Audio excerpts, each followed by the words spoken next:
जैसे शुरुआत होती है तो हम पहले आपका जो इसका जो टॉपिक है टीच मी टू लिसन। यहाँ फ्रेंड्स होता है टीच माने होता है पढ़ाना या सिखाना, मी माने मुझे, टू लिसन माने होता है सुनना, लॉर्ड माने ईश्वर, भगवान, प्रभु। तो इसका मतलब हुआ हे भगवान मुझे सुनना सिखाइए, हे प्रभु मुझे सुनना सिखाइए। आगे देखिए यहाँ फ्रेंड्स लिखा है ब्रैकेट में, what is more important to speak effectively और टू लिसन अटेंटिवली। यहाँ पर कहा जा रहा है, क्वेश्चन के रूप में पूछा जा रहा है कि क्या सबसे अधिक महत्वपूर्ण है टू स्पीक इफेक्टिवली, प्रभावपूर्ण तरीके से बोलना, और टू लिसन अटेंटिवली, यह सावधानी पूर्वक सुनना। तो यहाँ फ्रेंड्स ये क्वेश्चन के माध्यम से बताया जा रहा है कि दो में से क्या महत्वपूर्ण है। तो मैं फ्रेंड्स आपको बता दूं कि जो व्यक्ति अच्छा श्रोता होता है वही एक अच्छा वक्ता हो सकता है।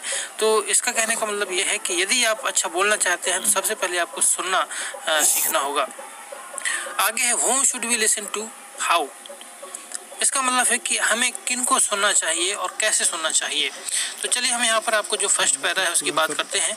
और ये जो पैरा है और ये जो प्रेयर है वो बहुत ही महत्वपूर्ण है और बहुत ही इम्पोर्टेंट है। तो यहाँ फ्रेंड्स आप देखेंगे कि फर्स्ट जो पोएम है उसमें कहा जा रहा है कि teach me to listen lord, हे भगवान, हे ईश्वर, हे प्रभु, हे अल्लाह, मुझे सुनना सिखाइए।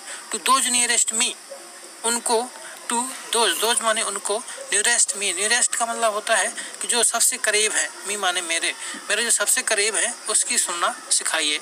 आप देखते हैं कि आपके जो सबसे करीब कौन है, my family, my friends, my coworkers. यहाँ फ्रेंड देखें माई फैमिली में आपका परिवार आ जाता है, माई फ्रेंड्स मेरे जो दोस्त हैं वो हमसे सबसे करीब, हमारे विशेष करीब होते हैं। और माई कोवर्कर्स, कोवर्कर्स का मतलब होता है सहकर्मी, वर्क माने काम करना, वर्कर्स माने काम करने वाला, और को माने होता है साथ में काम करने वाला। ऐसे लोग जो हमारे साथ में काम करते हैं, आप देखते हैं कि आपके जो सबसे करीब होता है वो तो सबसे पहले होता है आपका परिवार जिनके साथ में आप रहते हैं।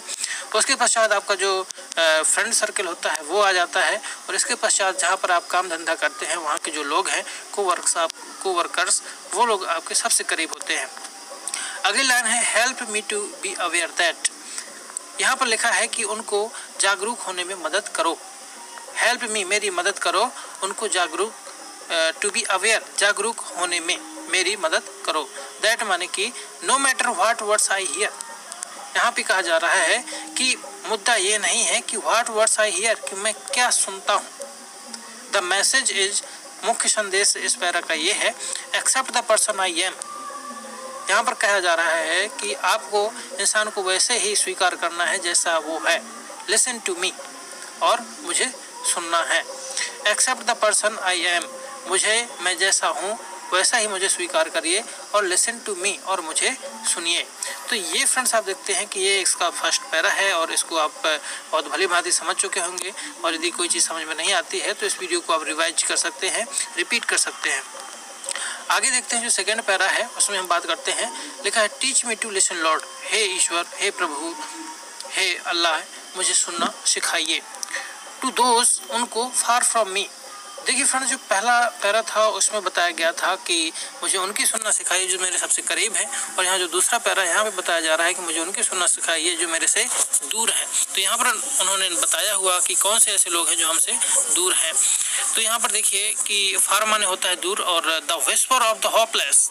विस्पर मतलब होता है कि फुसफुसाहट की आवाज़, धीरे धीरे कुछ भी कहने की कान में जो आवाज़ जो कानों में कही जाती है वो विस्परिंग कहलाते हैं। और ऑफ द होपलेस, होप का मतलब होता है आशा, और लेस का मतलब होता है जो लोगों ने आशा खो दी है या आशाहीन कह लें।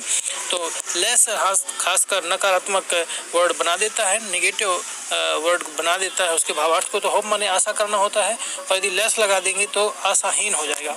तो यहाँ पर देखेंगे कि जो आशाहीन लोग हैं उनकी जो फुसफुसाहट की आवाज़ है, जो हमसे कुछ कहना चाहते हैं, जो हमारे प्रति वो कुछ हमसे कुछ मांगना चाहते हैं, हमें उनको सुनना चाहिए। और अगला है यहाँ पर देख सकते हैं कि the plea of the forgotten.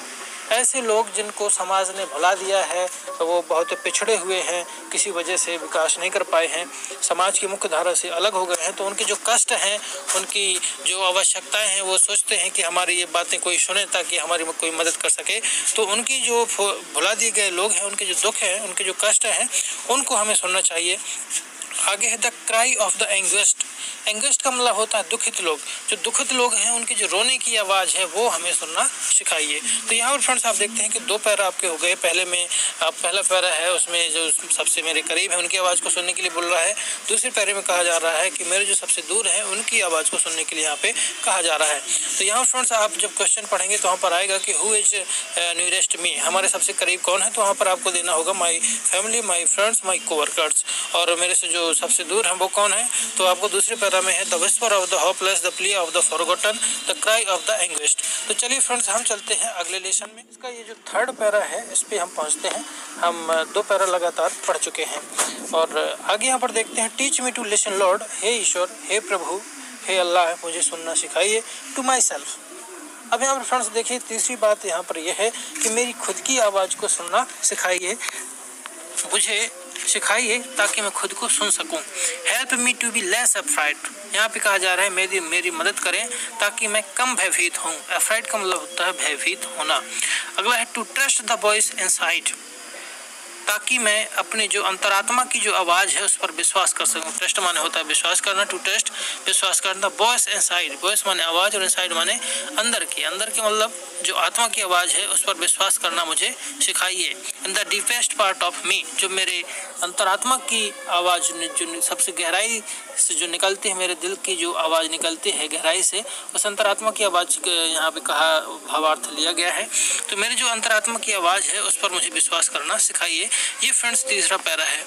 इसके पश्चात जो चौथा पैरा है वो यहाँ पर देखेंगे कि दिया गया है teach me to listen lord, हे भगवान, हे ईश्वर, हे अल्लाह, मुझे सुनना सिखाइए, फॉर योर वॉइस। अब यहाँ पर फ्रेंड्स तीसरी जो चौथी बात है वो कही गई है कि मुझे ईश्वर अपनी आवाज़ मुझे सुनना सिखाइए, इन बिजीनेस एंड इन बोर्डम, जब मैं व्यस्त हूँ। बिजनेस का मतलब होता है व्यस्त होना, एंड इन बोर्डम का मतलब होता है जब मैं कोई बोरिंग महसूस कर रहा हूँ। तो फ्रेंड्स आप देखते हैं कि जब कुछ लोगों को आवश्यकता होती है, कोई प्रॉब्लम में फंसे होते हैं, तब ईश्वर को याद करते हैं। लेकिन जब वो खुश होता है और अपने काम में व्यस्त हो जाता है, तब यहाँ पर एक व्यक्ति प्रार्थना कर रहा है कि हे भगवान, जब मैं व्यस्त भी हो जाऊँ या संपन्न हूँ, मेरे पास में सुख है, हमेशा खुशी हो, तो उस टाइम पे भी मुझे सुनना सिखाइए ताकि मैं आपकी आवाज़ को सुन सकूँ। अगला है इनसर्टेनिटी, निश्चितता, एंड इन डाउट, जब मैं किसी निर्णय को लेने में समर्थ हूँ, निश्चितता हो मेरे दिमाग में, और यदि किसी निर्णय के प्रति कोई शंका भी हो तो उस समय भी मुझे सुनना सिखाइए। अगला है इन नॉइस एंड इन साइलेंस, जब मेरे साथ चारों ओर शोर हो रहा हो या चारों तरफ शांति हो, तब भी मुझे इस तरह का मदद करिए, मुझे आशीर्वाद दीजिए ताकि मैं शांति और अशांति दोनों में भी आपकी आवाज़ को सुन पाऊँ। Teach me to listen lord, हे प्रभु, मुझे सुनना सिखाइए। तो ये फ्रेंड्स यहाँ पर 4 लेसन है और यहाँ पर आप देख सकते हैं कि लिखा गया है एनोनिमस। एनोनिमस का मतलब होता है अज्ञात। यहाँ वहाँ पर एनोनिमस लिखा जाता है जहाँ पर कोई कविता लिख दी गई है, उसका कोई कवि नहीं है, उसका कोई लिखने वाला नहीं होता है, तो वहाँ पर एनोनिमस लिख दिया जाता है कि अज्ञात। फ्रेंड्स हमारा वीडियो होगा उसमें हम आपको बताएंगे कि ये जो आपका जो सेंट्रल आइडिया इसको कह सकते हैं अबाउट द पोएम, और ये बहुत महत्वपूर्ण होता है। सेंट्रल आइडिया खासकर पूछा जाता है आपके एग्जाम में। तो फ्रेंड्स यदि अगला वीडियो देखना चाहते हैं तो आप